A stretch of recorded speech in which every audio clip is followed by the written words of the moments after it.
Pennsylvania has covered bridges, fall foliage, cheesesteaks, and Amish country. It's easy to forget, it also has abandoned psychiatric hospitals, cursed stretches of highway, and towns that look like the set of a horror film, because some of them basically are. Here are 17 places in Pennsylvania you should never visit alone. Number 17. Eastern State Penitentiary, Philadelphia. Eastern State Penitentiary opened in 1829 and was, at the time, the most expensive building ever constructed in the United States. The idea behind it was solitary confinement as moral reform. Every prisoner kept in complete isolation, in silence, around the clock. No contact with other inmates, no conversation, just a cell, a small exercise yard, and whatever was left of your mind. The psychological damage was severe and well documented. Charles Dickens visited in 1842 and wrote that the system inflicted a depth of terrible endurance in it which none but the sufferers themselves can fathom. He was not a fan. The prison housed Al Capone briefly in 1929 after he was arrested on a weapons charge in Philadelphia.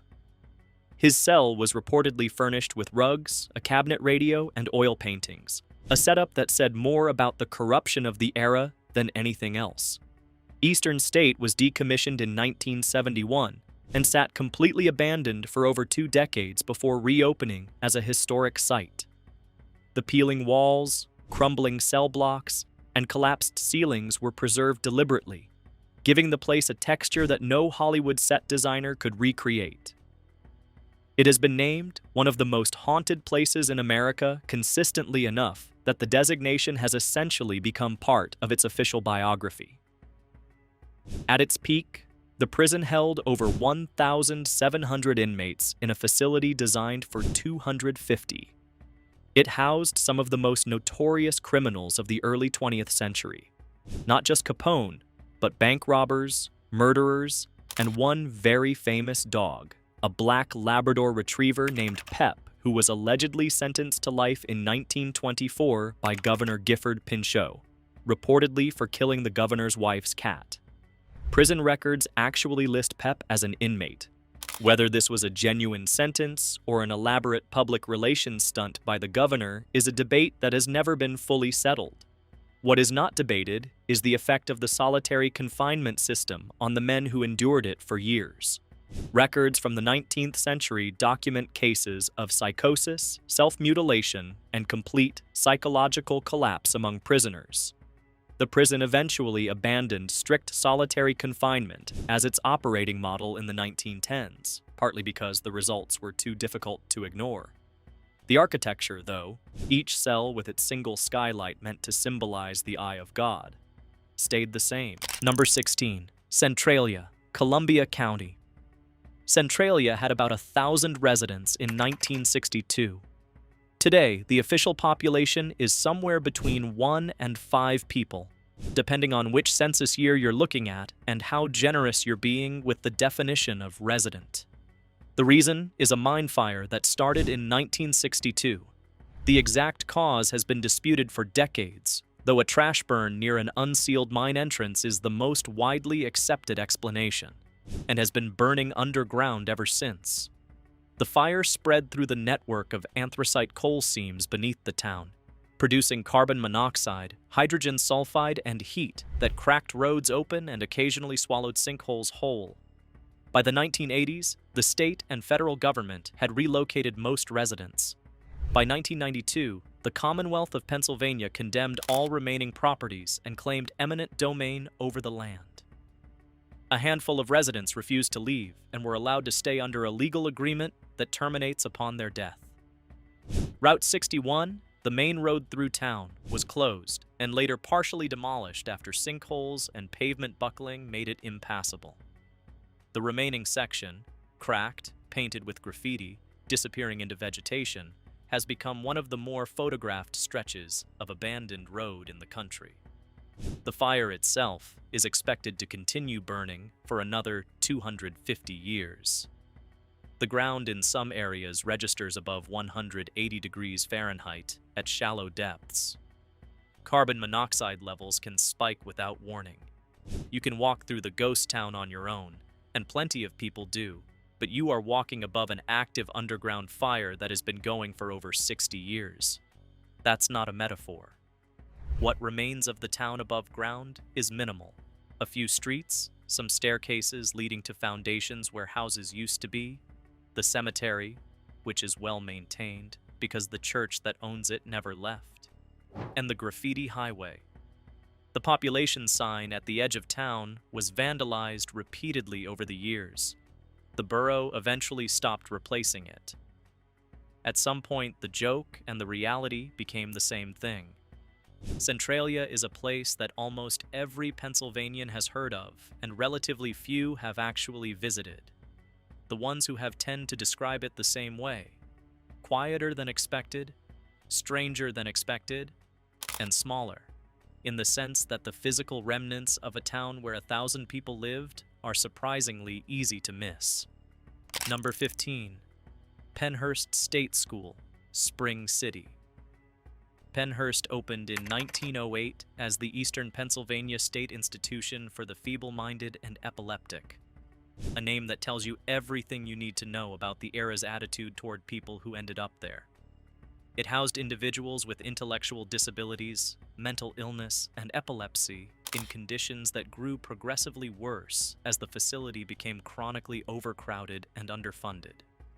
In 1968, Philadelphia's NBC 10 aired a 5-part exposé called "Suffer the Little Children," reported by journalist Bill Baldini, documenting the conditions inside Pennhurst. What it showed? Children warehoused in cribs, minimal staffing, residents left in their own waste, caused a genuine public outcry, and eventually contributed to a landmark federal lawsuit that changed the standards for institutional care across the country. Pennhurst was closed in 1987 following years of litigation and reform pressure. The campus, spanning dozens of buildings across a large wooded site, has been partially converted into a haunted attraction that operates each fall. The rest of the original campus remains in various states of deterioration. Urban explorers have documented the remaining buildings extensively: peeling paint, collapsed floors, left behind medical equipment, patient records scattered across floors. The kind of place where the history is heavy enough that you feel it before you've read a single word about what happened there. The Pennhurst lawsuit, Halderman versus Pennhurst State School and Hospital, went to the United States Supreme Court twice and reshaped federal disability law. The conditions documented in the litigation included residents who had lived at Pennhurst for decades with no treatment plan, no education, and no genuine effort at rehabilitation, just containment. Some residents had been placed there as children for reasons that would not come close to meeting any modern standard of necessity. The case forced a reckoning with what the country had been doing, quietly, in institutions like Pennhurst for generations. The buildings that remain are the physical residue of that history. Number 14. The abandoned village of Fricks Locks, Chester County. Fricks Locks was a working canal village in the 19th century, home to lock tenders and their families, who operated the locks along the Schuylkill Canal. When the canal era ended, the village was eventually absorbed into the lands surrounding the Limerick Nuclear Generating Station. Pico Energy, which owns the property, has allowed limited public access to the site, and the remaining structures, stone houses, a schoolhouse, a church, still stand in various states of decay. The village sits at the edge of a buffer zone around an active nuclear facility, which gives the whole experience a layer of surreality that's hard to shake. The buildings are stabilized, but not restored. Some are sealed, some are open. There are no guards, limited signage, and on most days, very few other visitors. If you are looking for a place where the silence is total and the setting is quietly unsettling, Fricks Locks will accommodate you completely. Number 13. The Devil's Road, Chadds Ford area. Cossart Road in Chadds Ford has accumulated enough local legend over the decades that it's been written about, filmed, and referenced in regional folklore circles for years. The road itself is narrow, winding, heavily wooded, and passes through some of the more remote stretches of Chester County. It has picked up the nickname Devil's Road partly due to its geography and partly due to the stories attached to it. Among the stories, a large estate along the road whose perimeter walls are reportedly topped with concrete balls that face inward rather than outward, leading to speculation about what the wall was meant to keep in rather than out. There have also been accounts over the years of aggressive encounters with property owners and security along that stretch of road. None of the supernatural elements have any documented basis. The road is real, the isolation is real, and the stories are decades old at this point. Whether you find that reassuring or not probably depends on your baseline. Number 12. Raystown Lake, Huntingdon County. Raystown Lake is the largest lake entirely within Pennsylvania, stretching about 29 miles and surrounded by remote stretches of Rothrock State Forest. It's a popular recreation area, boating, fishing, camping. It's also where Raystown Ray allegedly lives. Raystown Ray is Pennsylvania's answer to the Loch Ness Monster, a large, serpentine creature that has been reported in the lake with enough frequency to have spawned a local tourism campaign. The Huntingdon County Visitors Bureau has leaned into the legend with enough enthusiasm that Ray has his own merchandise. The actual documented concern at Raystown is less colorful. The lake is deep, reaching over 170 feet in places, and the surrounding terrain is rugged and heavily forested. People have died at Raystown, primarily from boating accidents and drowning. The remote areas around the lake can be genuinely difficult to access for rescue services. Hiking trails in the surrounding state forest are not all well maintained or well marked. Number 11. Ringing Rocks County Park, Upper Black Eddy. Ringing Rocks is exactly what it sounds like, which is the rare case of a place living up to its name. The park contains a large field of boulders, roughly 7 acres, that ring like bells when struck with a hammer. Most rocks make a dull thud when you hit them. These make tones. Nobody has produced a fully satisfying geological explanation for why. Geologists have studied the site. The leading theory involves internal stress within the rock structure and specific mineral composition. About a third of the rocks in the field actually ring. The others don't, and there's no reliable visual way to tell which is which before you hit them. In the 19th century, a local doctor assembled a collection of ringing rocks boulders and performed a concert with them, which is the kind of thing that happens when you live near a geological anomaly and have too much free time. The boulder field itself is not technically dangerous, but it is uneven, unstable in places, and the rocks shift unpredictably underfoot. The park has no rangers, minimal facilities, and the boulder field is genuinely disorienting in a way that's hard to anticipate. Worth visiting, worth not going alone. Number 10. Gravity Hill, Bedford County. There are several claimed gravity hills in Pennsylvania, but the one near New Paris in Bedford County is among the most visited. The premise? Park your car at a specific spot on a rural road, put it in neutral, and the car appears to roll uphill. It doesn't, of course. It's an optical illusion created by the surrounding terrain that makes a slight downhill grade appear to slope upward. The location is on a remote rural road with no lighting, no facilities, no cell signal in many spots, and very little traffic. People drive out there at night, because that's when the illusion is supposedly more convincing. A significant portion of the visits happen in the dark, on an unmarked back road, after having heard about it from someone online. The paranormal explanation that the ghosts of children killed in a school bus accident push cars to safety has been attached to gravity hills across the country with local variations. There's no record of such an accident at the Bedford County location.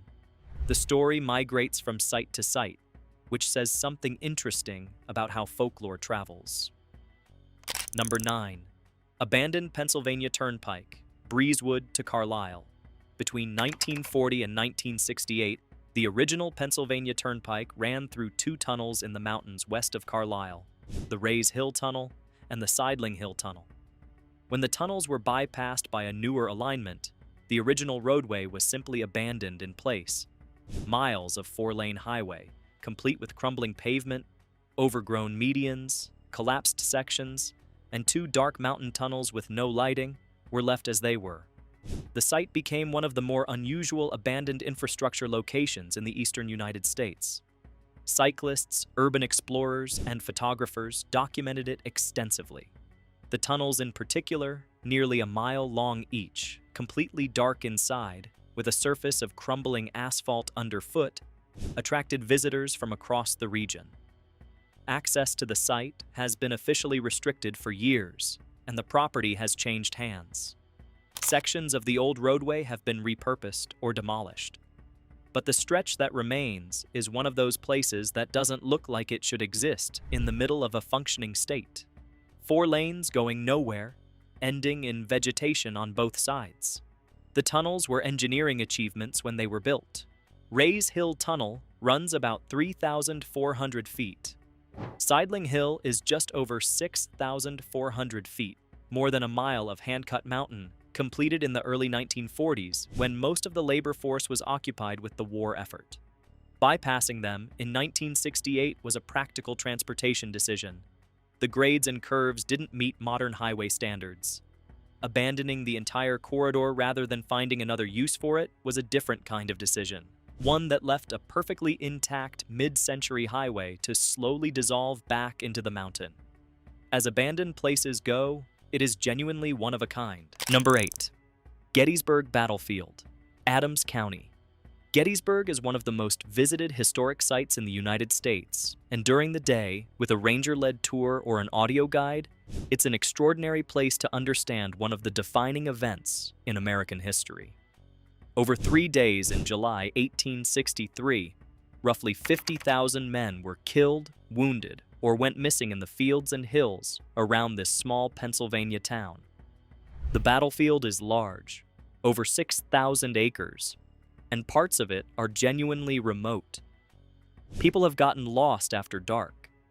The park has a formal closing time, but the boundaries are not fenced, and the terrain is extensive enough that individuals have become disoriented in the less visited sections. Beyond the practical concerns, Gettysburg has a documented tradition of reported paranormal experiences going back to the late 19th century. Researchers, military historians, and casual visitors have all contributed accounts. Whether you give those accounts any weight or not, standing alone in a field where thousands of men died on a quiet night produces an effect that's not easily categorized. As one park ranger reportedly put it, "People ask me if I believe in ghosts.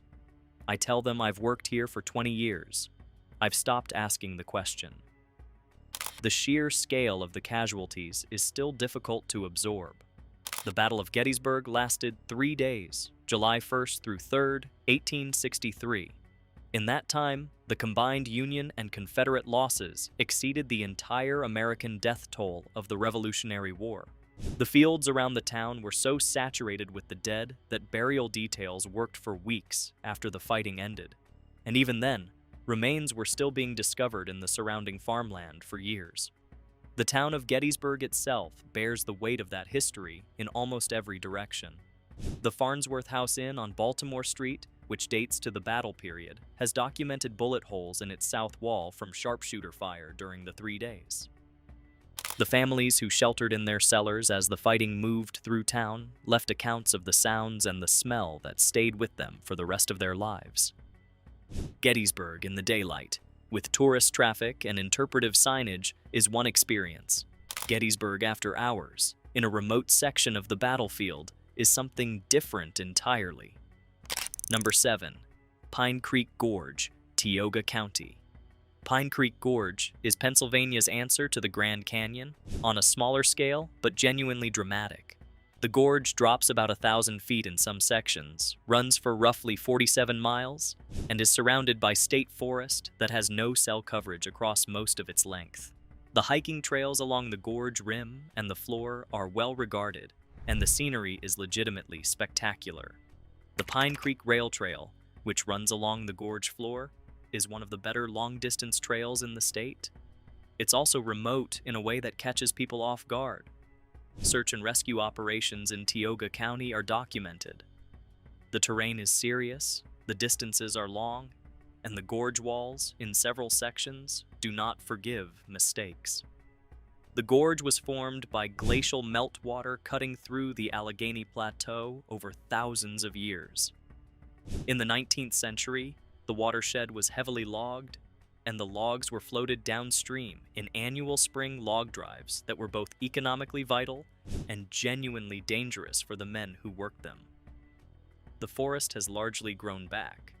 The remoteness has not changed. There's also the matter of black bears. Pennsylvania has a healthy black bear population, and Tioga County is well within their range. Not a reason to stay home, but a reason to not be alone when you're miles into the backcountry with no cell signal and a bear deciding whether your trail snacks are worth investigating. Number 6. The Hex Hollow, York County. Hex Hollow, officially Raymeyer's Hollow, sits in a wooded valley in southern York County and is the site of a murder that became one of the more unusual criminal cases in Pennsylvania history. In 1928, Nelson Raymeyer was killed by 3 men who believed he had placed a hex on them. The accused, led by John Blymer, believed that obtaining Raymeyer's hex book, a copy of a Pennsylvania German folk magic text called Long Lost Friend, and burning it would lift the curse. The crime was covered nationally at the time, partly because of what it said about the persistence of powwow folk magic traditions in rural Pennsylvania communities well into the 20th century. York County had a functioning network of practitioners, and the belief in hexes was not fringe. It was embedded in the local culture. Raymeyer's house still stands in the hollow. The wooded road leading to it is narrow and poorly lit. People visit regularly, and the site has accumulated decades of local ghost story tradition on top of the historical record. The hollow itself is quiet, heavily shaded, and tucked far enough into the hills that it feels genuinely removed from everything around it. The powwow tradition, Pennsylvania German folk magic, sometimes called braucherei, was never a fringe practice in the communities where it took root. Practitioners were respected figures who offered healing, protection from harm, and remedies for ailments that conventional medicine wasn't addressing, especially in rural areas where access to doctors was limited. The darker edge of the tradition, hexing, cursing, the belief that illness or misfortune had been deliberately inflicted by someone with the knowledge to do it, ran parallel to the healing practice and was taken equally seriously. The 1928 murder was an extreme expression of a belief system that had been operating quietly for generations. York County hasn't entirely let go of it. Number 5. Fayette County's Witch Road, Uniontown area.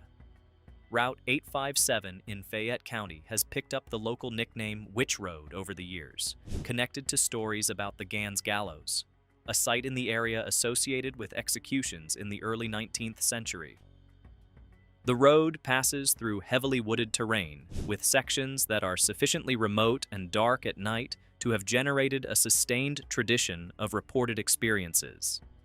Much of the legend is exactly that, legend. But the road is real, the isolation is real, and Fayette County has a documented history of unusual events that have nothing to do with witches. The area around Uniontown was the site of the Whiskey Rebellion of 1794, and the region has a complicated, layered history that extends well beyond the ghost stories. Number 4. Moonshine Church, Westmoreland County. The abandoned Raber Church in Westmoreland County, known locally as Moonshine Church for the moonshine operation that allegedly ran in the area during Prohibition, sits at the end of a dirt road surrounded by farmland and woods. The church itself has been in a state of deterioration for decades, and the cemetery adjacent to it contains graves dating to the early 19th century. The site is on private property, technically, and visiting without permission is trespassing. This has not stopped a steady stream of visitors, paranormal enthusiasts, and photographers from documenting it over the years. The building's condition makes it structurally precarious, which is probably the most concrete reason not to go alone. Number 3. Abandoned Concrete City, Nanticoke. Concrete City is a housing complex built in 1911 by the Delaware, Lackawanna, and Western Railroad Company to house coal miners and their families. The complex consisted of 20 duplex units, all built from poured concrete, hence the name, designed to be fireproof and low maintenance. It was abandoned by 1924, barely a decade after it was built. The railroad decided it wasn't worth maintaining and moved the residents to company housing elsewhere. The buildings have been sitting empty ever since, over 100 years, deteriorating slowly in the woods outside Nanticoke. The site has been vandalized extensively. Graffiti covers most surfaces.